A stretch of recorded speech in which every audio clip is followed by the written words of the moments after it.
What's up, Tiger fans? It's Morgan here and back again with a quick video, this time a 5-minute video about your Clemson Tigers. Today, I wanted to talk to you about how DJ Uiagalelei is going to and should respond under pressure continuing through the end of the season. As you know, the Tigers got back on track with a win against Louisville last weekend. Now they head to host Miami this weekend. We'll see how the Tigers respond and continue winning, or if they will struggle on offense. We'll see what happens. But I specifically wanted to talk about the pressure that we've seen come under DJ as the season goes on and what I think DJ can do about it. And we'll get your comments as well because I'm curious what you think.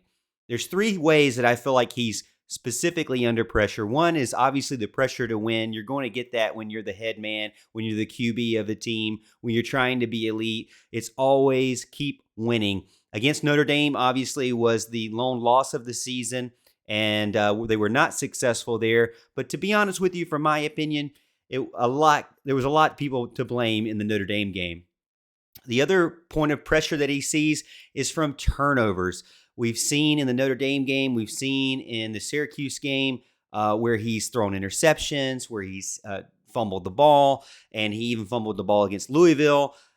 Albeit, though, they did have a lot of fumbles, but it didn't seem to hurt them against Louisville. That's the thing is, if you're going to have fumbles, if you're going to have turnovers, do whatever you can to not let it hurt you. And thankfully, they have a good defense that they can rely on to kind of avoid those things. But continue winning, avoid the turnovers. And, you always got Cade Klubnik sitting there ready to go. And Dabo Swinney says he's not afraid to put him out there if he needs to. So got to keep that starting job. Pressure from all different kinds of angles as well. Let me know what you think in the comments of where he's getting pressured the most this season. I got a quote from Brandon Streeter who says, quote, I think he knows every day and every week there's competition. When you're playing the quarterback position, the team is going to go as you play. It's very simple. And I talk about that with the quarterbacks all the time, says Streeter. We're going to play as well as you do. So as soon as you accept that pressure and accept the responsibility, that's just life.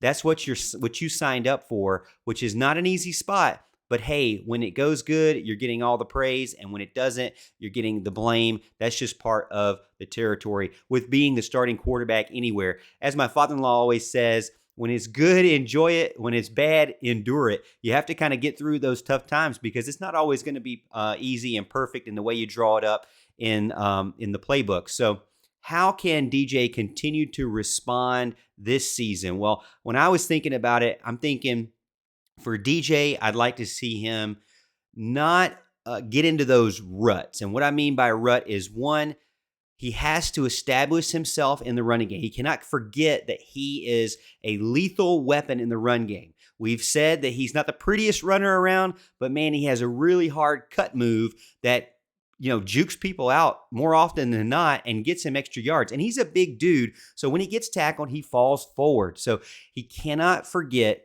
One way to take the pressure off of himself is to rely on his legs.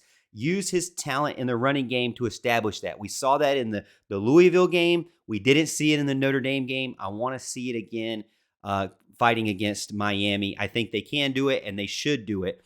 Another thing is, for me, it's just throwing the ball too soon or too late. He either gets sacked, and he's had about 3.5 seconds, which to me is a good amount of time in the pocket. So he can't hold the ball too long, but he also can't throw it away too soon either. There's times where we've seen on second down and even third down where he sees his first guy, he maybe not be open, and he just throws it out of bounds or he chucks it deep or whatever it may be. I would like to see maybe a little rollout, some attempts to try to look at other places, maybe to his check down, get his check down open out there. Just some thoughts that I had to kind of keep that play going and not just accept the sack or not just accept the throwaway. And then finally, as we saw with Notre Dame, you got to avoid throwing the ball behind the line of scrimmage as often as they did. Like 9 out of 13 times to start the game is a definite no-go. But those are some ways.